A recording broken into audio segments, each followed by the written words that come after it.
human beings, but at the same time they've used their intellect to create literal machines, spaceships, that are capable of centuries ahead of human technology.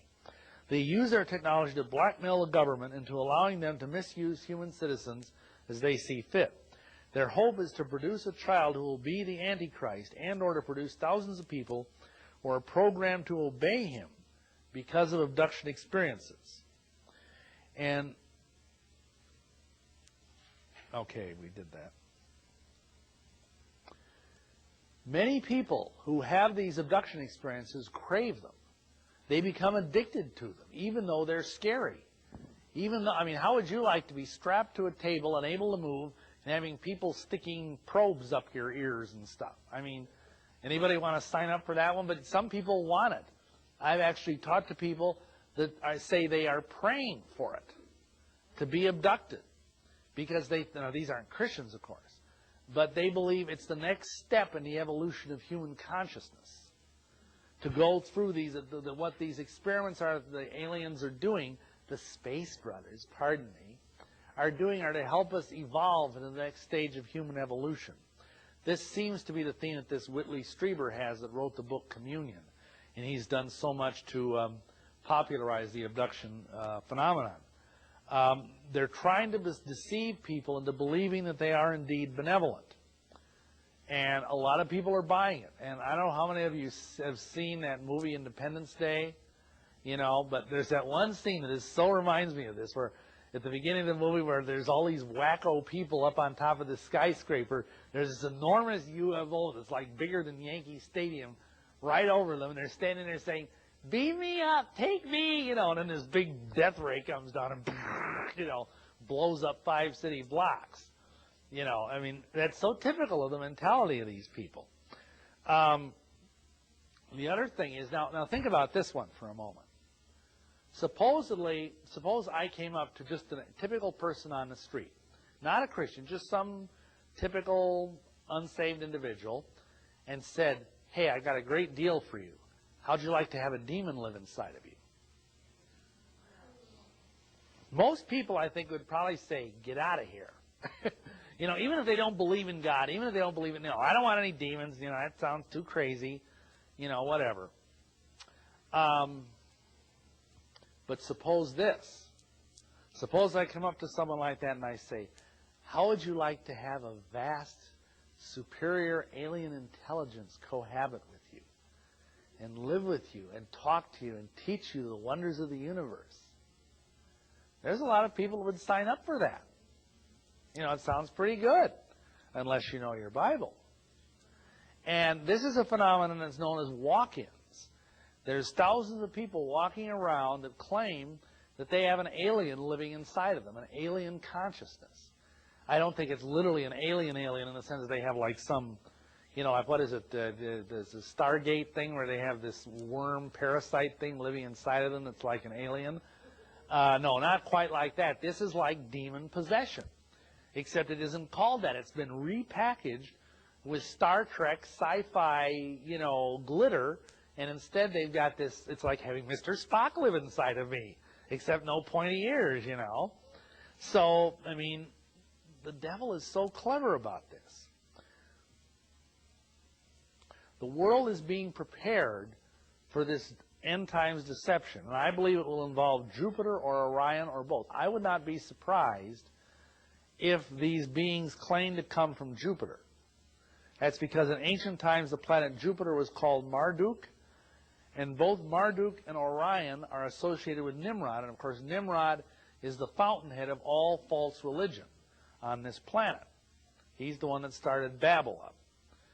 And, you know, the other thing too is that Jupiter is the name of the king of the gods. You know, Jove, Zeus, whatever you want to use, whatever term you want to use. And so he is a rival deity to Yahweh. So why wouldn't these beings come from that planet? Now, most Bible students know that Nimrod was the original head of the New World Order back in the days of Babel, and he is the #1 type of Antichrist in the whole Old Testament. So, works for me.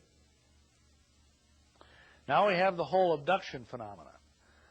The first reported abduction was in 1961. There may have been others before that, but this is the only one we know about. This couple, normal, average people, he was a postal worker, she was a housewife. He's now since deceased, but I think Betty Hill's still alive. This is Barney and Betty Hill. And they went out for a drive, and they saw a light in the sky, and all of a sudden their engine stopped and they lost 2 hours. The next thing they knew, it was 2 hours later. And they didn't know what was going on, but they both seemed kind of weirded out and creeped out by the experience. So much so that after, I don't know how long, months, maybe even years, they sought out the help of a hypnotist. And he hypnotized them. And the interesting thing is that they started speaking of the things we've discussed earlier, the idea of being taken aboard this craft by these little gray people that look very weird and spindly and have enormous almond-shaped eyes, beings that are very terrifying, and that you're strapped down and they're doing medical experiments. They're like taking stuff, you know, out of your body. They're putting probes in your nose and in your ears, and, you know, just nasty things altogether. And the interesting thing, the thing that really stunned everybody later on, is that Betty claims while she was on this table, she saw a star chart. And what's interesting is that in this star chart, she said there was X, Y, Z stars. And astronomers looked at that chart and said, well, this doesn't mean anything. Well, 20 or 30 years after this, they have the computer ability now to model constellations, and they said by using that software, they were able to turn it around and determine that this is what Earth would look like, the star system of Sol, our solar system, if it was seen from the star system Zeta Reticuli. Now that's kind of amazing. So anyhow, this has been a pretty reputable story that's never really been shaken. Essentially, this is how it goes. This is the abduction scenario. People are accosted by aliens, usually in either a deserted area outside or else in their bedrooms. They can't move. They're paralyzed.